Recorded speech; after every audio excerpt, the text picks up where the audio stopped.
방송국 역시 문 대통령 취임 100일 특집으로 지난 100일 동안의 외신 보도를 한번 좀 종합해 보겠습니다. 국제문제평론가 임상훈 씨 어서 오십시오. 네, 안녕하십니까? 네, 주요한 외신들 쭉 한번 좀 정리해 보죠. 네, 사실 지난 겨울 우리나라는 국제사회가 깜짝 놀랄 역사적인 반전 드라마를 써냈죠. 촛불혁명? 네. 반년 시간 동안에 우리 국민들이 써내려갔던 그 반전 드라마 21세기형 참여민주주의의 교과서 또 시민 주권 정치의 모델을 세계에 보여줬던 그런 우리 국민들에 대한 외신들의 평가 이렇게 요약할 수 있을 것 같습니다. 무능한 정권에 응답한 현명한 국민. 네. 이게 미국의 한 언론의 표현이었는데요. 네. 그런 주권혁명으로 만들어낸 정권 교체였기 때문에 새 정부의 100일 외신들의 관심도 아주 컸습니다. 그렇죠. 지난 100일 동안에 문재인 대통령에 대한 그 외신들의 많은 별칭이 있었습니다만 그중에서 가장 많이 눈에 띄었던 것이 협상가. 이게 우리나라에도 많이 소개가 됐었는데 타임지의 그렇죠. 표지로 맞습니다. 맞죠? 예. 크게 표지로 나오면서 네고시에이터 이래 가지고 그렇죠. 5월 달에 이제 그렇게 나왔었고 그다음에 또 북한 문제 해결의 적임자 The Atlantic이라는 매체에서 7월에 한번 나왔었고요. 그 외에도 유사한 어떤 별칭이 많았습니다. 중재자, 균형자 이런 평들이 많이 나왔습니다. 아무래도 북핵 문제 위험 수위가 높아진 상황에서 임기가 시작되다 보니까 그런 별명들이 많이 나왔군요. 그렇죠. 예. 그리고 북한 위기에 등장한 문재인 대통령이었기 때문에 그런 별칭이 있었다면은 또 국민들에게 좀 부드러운 모습 그리고 역동적인 모습들 그런 데서 붙은 별칭들도 또 있었는데요. 네. 영국의 로이터 통신은 그 5.18 즈음에 문 대통령의 영문 성자 그 표기가 MOON 아니겠습니까? 그렇죠. 그래서 거기서 착안을 해서 허니문 이런 별명을 쓰게 됐고요. 예. 또 미국의 블룸버그 통신 역시 5월에 오바마 대통령과 같은 그런 역동적인 모습을 닮았다. 그래가지고 오바마에서 따서 문바마. 네. 이렇게 5월 24일 날 보도를 했었는데 그런 애칭을 많이들 쓰기도 했습니다. 네. 문바마.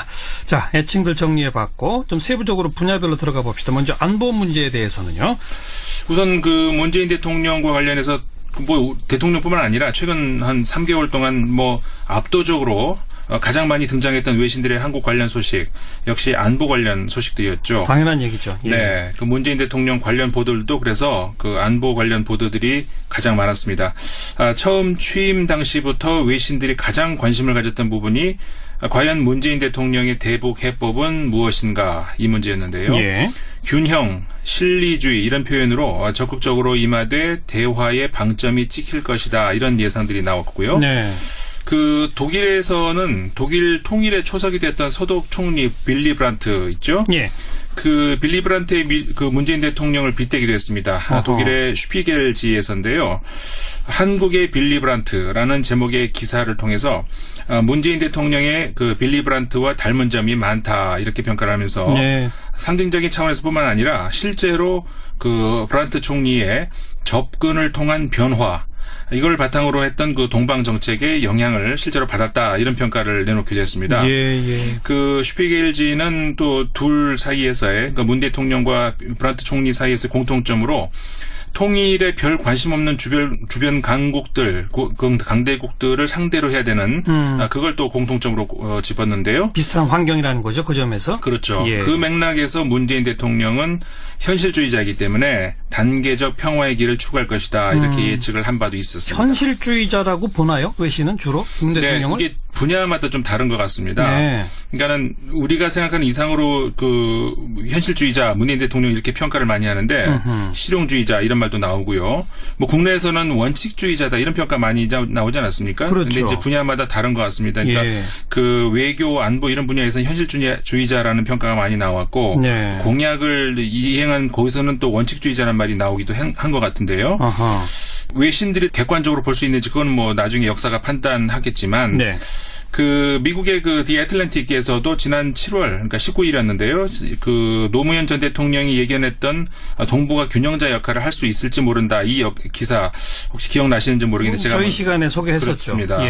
그 기사에서도 문 대통령에 대해서 대북 압박의 수위를 높이면서도 무분별하게 남북 관계를 긴장시키지 않을 것으로 보인다. 이런 전망을 했었거든요. 현실주의자이기 때문에. 네. 그리고 5월 15일자 홍콩 명보라는 신문도 미국과 중국 사이에서 균형 외교를 펼 것이다라는 그런 평가가 있었고요. 네. 또 지난 6월 말이었는데요. 미국 외교협회 공식 사이트에 게재됐던 그 한 기고문에서 스코트 스나이더라고 하는 한국 문제 전문가죠. 네. 이 외교협회 선임 연구원인데 이런 기고문이 있었습니다. 그러니까 거기서 과거 노무현 대통령과 부시 대통령 집권 당시에 한미 긴장 관계를 언급을 하면서 네. 문재인 대통령의 경우는 트럼프 대통령과의 관계에서 실리주의를 추구할 것이다. 그래서 미국과 보조를 더 맞추고 있다고 평가한다. 이렇게 평가한 바 있습니다. 실리주의, 현실주의, 그럼으로써 균형 이런 표현들이 많이 나오는군요. 네, 그렇죠. 그럼 대북 정책, 남북 관계에 대한 정책에서는 어떤 평가가 나옵니까?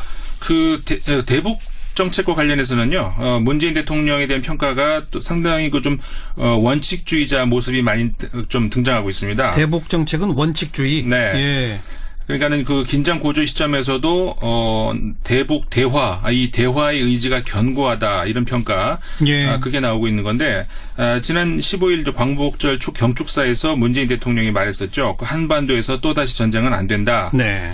또 그 한반도에서의 군사 행동은 한국의 동의 없이는 못한다. 이런 발언. 여기에 대해서 영미권의 언론들이 바로 신속하게 보도를 했습니다. 예를 들어서 월스트리트 저널, 그다음에 블룸버그 통신도 그랬고 이거는 이제 영국이죠. 로이터 통신도 역시 마찬가지인데요. 예. 문재인 대통령의 그 발언, 이건 분명히 트럼프 대통령에 대한 경고다 이렇게 해석을 내놨습니다. 그렇죠. 네. 예. 그리고 지난 7월 베를린에서 그 한반도 평화 프로세스 연설 그것 관련해서도 점진적인 상호 신뢰에 도움이 될 것이다. 이런 파이낸셜 타임스 영국 언론이 7월 17일자로 평가를 했었고요. 네. 또 군사적 긴장의 악순환을 끊고 선순환을 창출할 것이다. 여기서도 제가 소개해드린 바 있었던 그렇죠. 걸로 기억하는데 예. 크리스천 사이언스 모니터라는 역시 미국 언론이죠. 7월 18일 날 보도를 했었고요. 북한 문제에서 주도적 역할을 탈환할 것이다. 네. 독일의 베를리너 모건 포스트지가 7월 6일자로 보도를 했었습니다. 네. 또 북한 문제에 대해서 한미 관계에 영향을 미칠 수 있음에도 불구하고 독자적 노선을 추구하는 모습을 보인다.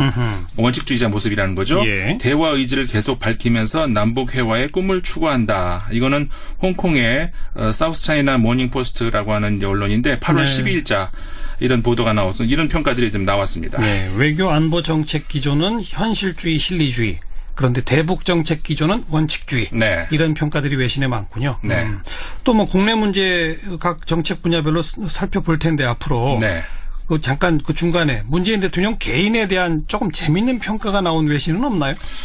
몇 개 있는데요. 뭐 이런 대표적으로 이런 거 있었습니다. 그 홍콩 언론 중에서 예.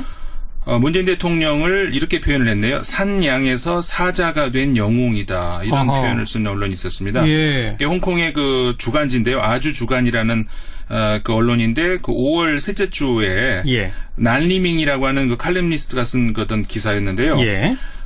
내용이 이렇네요. 그 온화하고 얌전한 사냥에 가까웠던 문 대통령이 어느새 국가를 이끌어가는 사자로 변했다. 이렇게 네. 하면서 네. 말이 그 수려하지 않아서 그 토론 중에도 지지자들을 긴장하기도 하고 또 반대자들로 하여금 비웃게 하는 그런 경우도 있는데 예. 그의 몇 안 되는 말들 중에서 사람을 감동시키게 만드는 메시지들이 있다. 예. 이런 평가를 했습니다. 예. 그러면서 마음을 움직이게 하는 그의 말들 때문에 지지자들이 많아진다. 이런 총평을 내놨더라고요. 네. 그래서 이런 그 개인적인 성품 이런 것과 관련해서 그 인기 덕분에 문 대통령의 이름을 딴 문 브랜드 커피도 나왔다. 이게 나왔죠. 네. 월스트리트 저널에서도 5월 달에 이런 보도가 나왔었고 예. 연예인이 누릴 법한 펜을 보유하고 있다. 네. 이렇게 홍콩 그 아까 말씀드렸던 사우스 차이나 모닝 포스트라는 홍콩 언론에서 6월 24일 날 평가가 나오게 됐습니다. 말이 화려하거나 수려하진 않지만 몇 마디 말에 뭔가 진정성과 감동의 메시지가 있다. 네. 그전 표현들 사냥에서 사자가 됐다. 네. 자, 이제 국내 정치, 경제 정책에 대한 평가로 넘어가 봅시다. 네. 그 일단 문재인 정부 출범 100일 동안에 뭐 야당과의 정치적인 어떤 큰 갈등은 없었기 때문에 청와대와 여의도 간의 정치적인 갈등 관련 그런 소식은 외신에서 별로 없었습니다. 네. 문재인 정부의 새로운 정책들, 경제 정책, 에너지 정책, 고용 정책 이런 것들에 대한 평가가 좀 있었는데요. 예.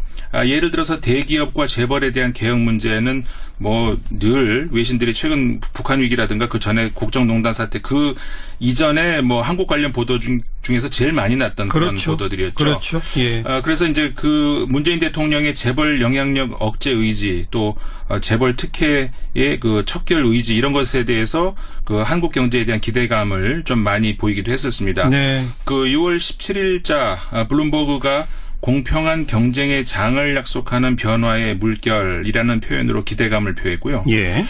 최근엔 또 고액 소득자에 대한 그 증세 문제와 관련해서 일본의 마인지치 신문이 그 8월 5일자 신문에서 부자로 좁힌 증세에 대해서 여론조사에서 85%가 찬성하는 것으로 나왔다. 이런 긍정적인 분위기가 강하다. 이런 소식을 전하기도 했습니다. 그리고 에너지 그 탈원전 정책 네. 거기에 대해서 국내는 지금 찬반 비율이 좀 엇비슷한데 네. 외신들은 어때요?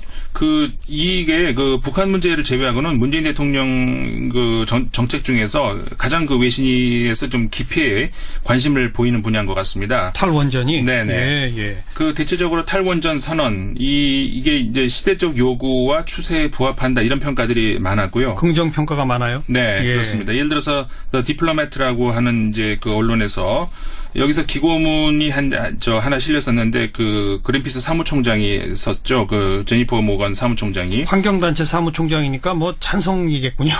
예. 그렇죠. 예측할 수 있죠. 이렇게 썼습니다. 트럼프 대통령이 파리 협정 탈퇴를 선언한 상황에서 한국의 탈원전 선언은 분수령적인 행보다 이렇게 평가를 하고 네. 안전과 환경을 최우선 과제로 삼아서 더 밝은 미래를 예고하는 움직임이다 이렇게 평했습니다. 예.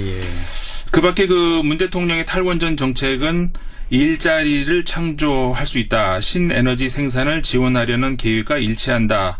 이런 평가가 나오기도 했었고요. 신에너지 산업 분야 일자리 창출. 네.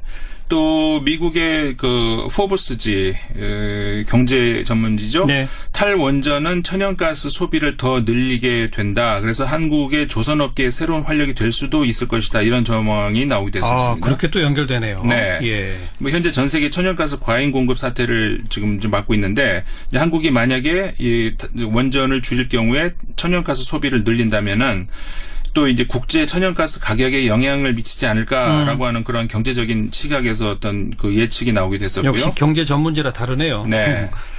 또 국내 찬반 여론이 팽배한 점을 지적을 하면서 에너지 전환으로 피해를 보는 이익 집단이 있기 때문에 기존 연료에 대한 부정적인 인식을 높여서 그 에너지 전환에 대한 비용을 받아들이고 해야 된다. 이런 그 핵 에너지 전문가의 기고문도 또 나오기도 했었습니다. 좀 부정적으로 보는 외신은 없어요? 탈원전 정책을? 있습니다. 이제 탈원전 정책에 대해서 우려가 나오는 그런 언론들도 있었는데요. 예. 예를 들어서 프랑스의 피가로 신문 같은 경우에 이제 그 대규모 정전 사태가 상습적으로 일어나는 한국에서 매우 야심찬 계획일 수 있기 때문에 구체적인 로드맵이 필요하다는 지적이 있다. 예. 이렇게 6월 21일자 한번 있었고요. 예. 영국의 타임즈, 그다음에 파이낸셜 타임즈, 홍콩의 문회보 이런 신문들은 전기 요금이 인상할 가능성이 있다. 이런 그렇죠. 보도도 나왔었습니다. 예. 그러니까 크게 우려의 목소리가 나온 부분이 세 가지로 요약될 수 있을 것 같은데요. 근데 첫 번째는 원전을 포기할 경우에 원전 수출과 관련해서 불리함이 있을 수 있다. 이런 지적이 있었고요. 우리나라가 원전 수출 국가니까. 그렇죠. 예. 그다음에 이제 두 번째가 아까 말씀드렸던 에너지원 수급 문제에 있어서 이제 우려를 나타내는 그런 경우. 전력 부족이 생길 수 있다. 네.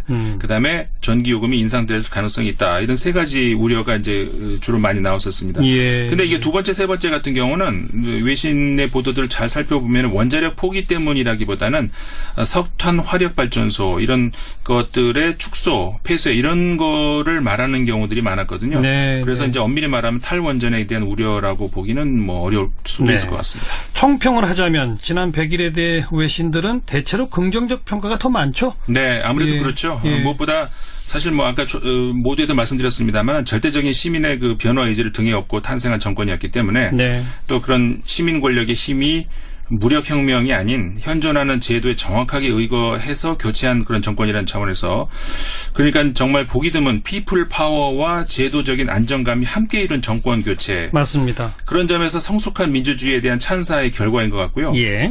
그런 차원에서 미국의 워싱턴 포스트의 경우에 문재인 대통령 그 정부가 출범했던 5월 10일 기사에서 바로 그날인데요. 현재 미국과 유럽의 선진 민주주의 국가들이 그 동력을 상실하고 극우주의 민주주의의 발흥 그리고 그런 극단적인 포퓰리즘에 맞서는데 급급한 모습을 보이면서 그 민주주의의 위기다라고 말할 수 없는 이런 상황에서 예. 한국이 보여준 민주주의의 실천 방법은 이 절망적인 시대에 많은 것을 보여줬다. 아하. 이런 찬사를 보내기도 했습니다. 대단한 찬사네 이건 정말. 네. 미국 유럽보다 한국이 낫다 이거 아니겠습니까? 그렇죠. 앞으로도 이런 평가를 계속 받아 나가는 것 그게 문재인 대통령이나 현 정부를 위해서가 아니라 대한민국을 위해서 필요한 일 아니겠습니까? 그렇습니다. 오늘 여기까지 하죠. 수고하셨습니다. 네, 감사합니다. 국제문제평론가 임상훈 씨였습니다.